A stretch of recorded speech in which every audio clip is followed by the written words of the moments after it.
Wait a minute. Wait a minute, this isn't what I signed up for. But hey, it is a character that you need to match crazy damage output, be evasive and safe, and edgeguard. Inkling's pretty good at that. Oh, wow. That's kind of crazy. I didn't think Lil Mac would be able to get out of that. Yeah, but... yeah, once Inkling gets like almost any character off stage, they have amazing edge guarding tools. And this ledge trap setup with the bomb and the down smash can be extremely effective if you time it correctly. Wow, good read on the double jump. Hey, I respect the swing on the KO punches, because even if you miss, like, use it before you lose it. And the roller is rather susceptible to disjoints. Great mash to get out. He's far and away in a pretty solid spot, given how much damage Inkling can vomit out onto characters. It's the best part about her. Also thanks to the ink mechanic, though. Backer will eventually take it. 92. Zeke needs another real good catch if he wants to make this, even up this game. And there we have it. Yeah. Up smash covering the platform. Gonna take the stock for Lil Mac. Goes for yeah. He catches the grab thanks to just Inkling having a phenomenal good ass grab. Again, Lil Mac getting out of that combo with the up B. Oh yeah, it's super quick, and he's been using it both as a finisher and as a escape tool. And I cannot get over how good Zeke has been with these platform reset attempts, yet sometimes you can fall into the Inkling vortex, and that just kind of happens sometimes. Look at that. Jump to platform, cover the obvious escape option that any opponent wants to do against Little Mac. I don't want to be on the same flat ground as he is, and he knows that just as much as you do.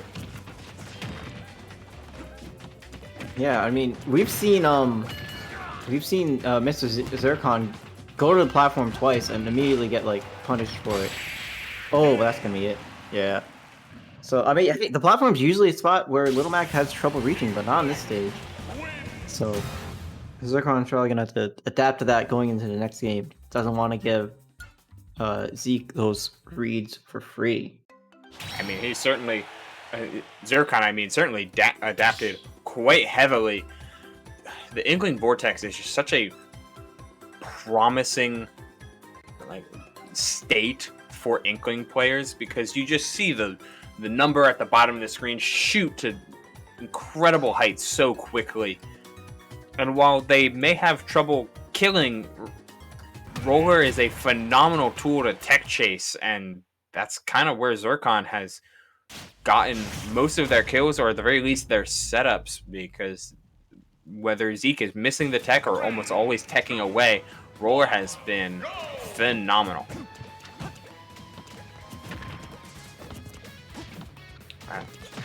Yeah, I mean, Inkling, like, they have kill confirms off of throws and stuff, but once you get past that throw range, then you're no longer afraid of getting grabbed, so you're no longer afraid of just shielding the roller. And then Inkling, their next kill option is like back throw at like maybe like 160, 180, something crazy like that at the ledge.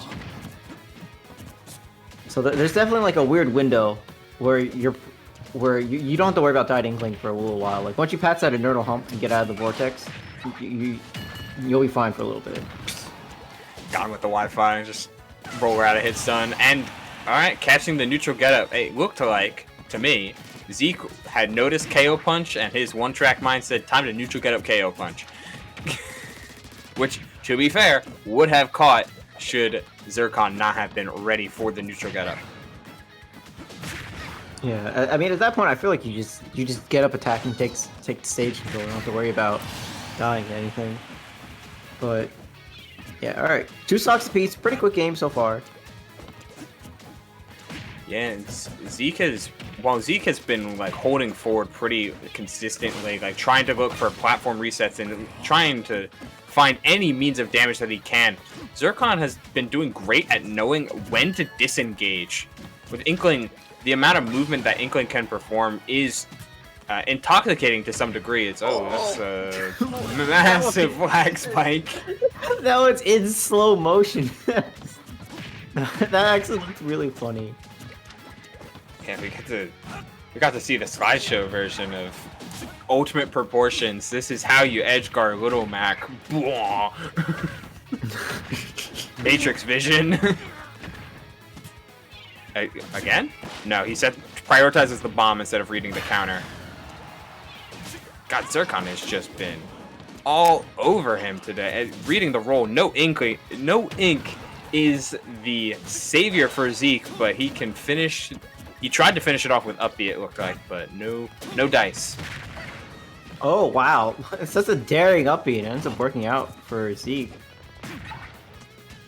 Down tilt. See, that's kind of been Zeke's calling card throughout the game. It's like down tilt or up tilt, and just into wait and see what you do. But Zercon's been real good at getting away from danger, then dashing back in like Inkling can do. Up me might not have a ton of landing line, but it's got enough for that up smash to scoop you up. And that's a 2-0 for Zercon with one game. Zeke has got to find either an answer to Inkling or perhaps consider swapping characters to something that may or may not be better. Well, we know that Zeke has Sephiroth and Mithra and Pyra, correct? That's at least who he's played throughout the game, throughout this bracket. Though, how much faith he might have in those characters is unbeknownst. Yeah, but either way, picking either of those characters would completely change the matchup. You're going from like a really close range brawler to a sword character that can be either really fast and in your face, or have these really big hitboxes that are very dangerous, to a sword character kind of zoner hybrid that has, it's kind of slow on startup, but has like very large buttons, very long range. But we're gonna see the Mithra and Pyra coming out in this game, in game 3. While Mithra absolutely, and Pyra to an extent, can keep up with Inkling significantly better thanks to just having disjoints and better aerials overall. He does still have to be careful with how Inkling has been ledge trapping and how Zercon has been setting up his traps. He's very, very focused on Splat Bomb, which can catch the recovery of Mithra very easily since it doesn't snap to ledge when it's not rising. But this is a great start if there is any great start to have. Uh-oh. Jab on platform, and that's a yellow Pyra, though she does not care. Fire still blazes red. Hit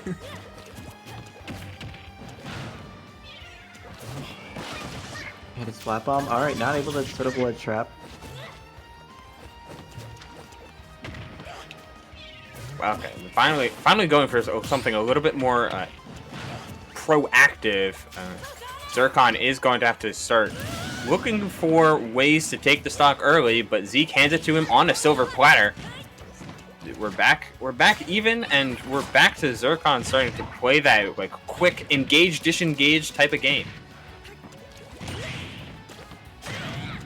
Oh my goodness. I flinched.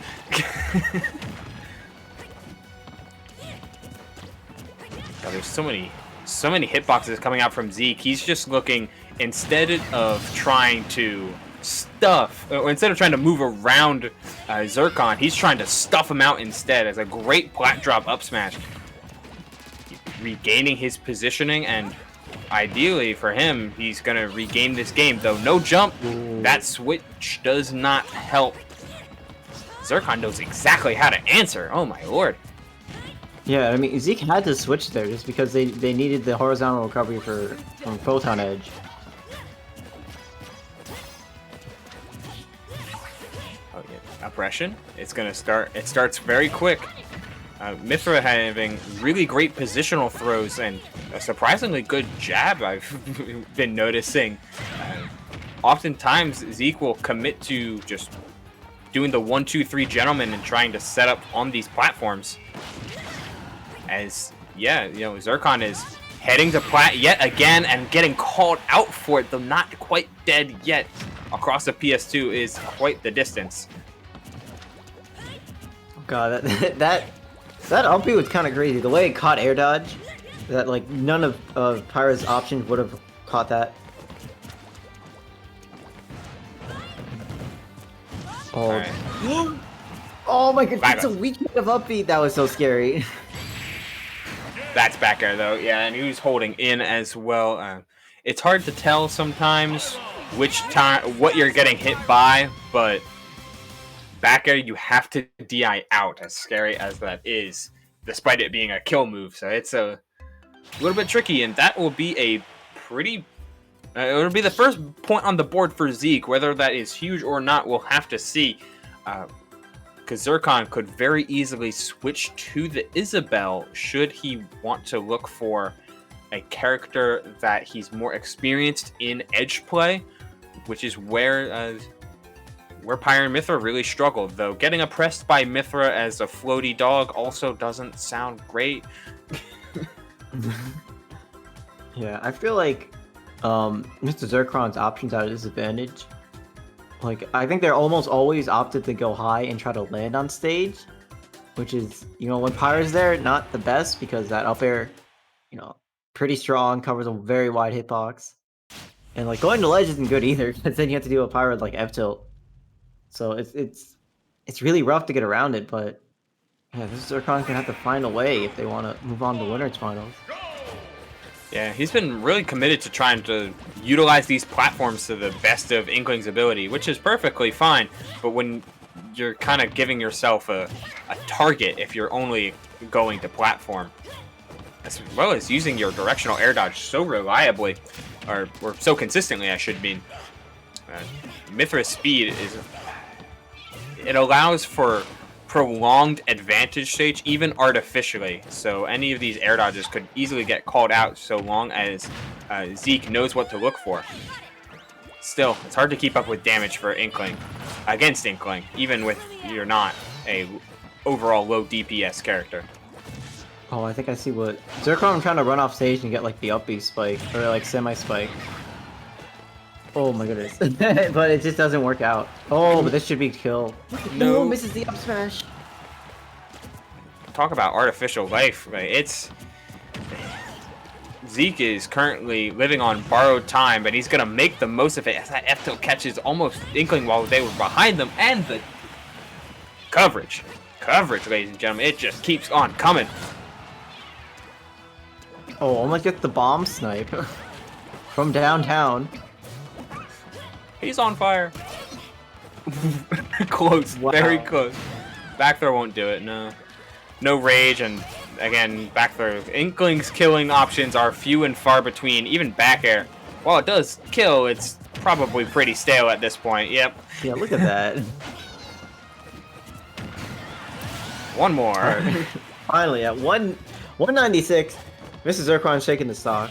I mean, that, like we mentioned earlier, the Inkling Vortex, at a time, after a certain point, that Vortex ends, and Inkling struggles to really take the stock, which at that all-important percentage.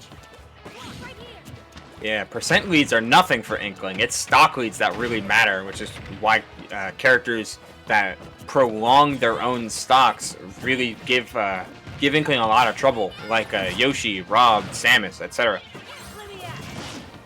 I'm surprised he switched to Mythra for that recovery, but you know what? It granted him a Mythra advantage, which certainly got him back into this game. You are dead. There it is. There's a gimp that Mr. Zercon is trying to go for all game. It finally lands it. Got the reach on that back air, incredibly disjointed, and yet another air dodge to platform gets Mr. Zercon back into the swing of things, back into his mojo. Down smash. No, he was careful. He's a careful lad. He felt that one coming. Okay, splat bomb. Yeah, if you don't charge it all the way, it'll always knock them towards you. But if you charge it like for most of the way, it will send them away.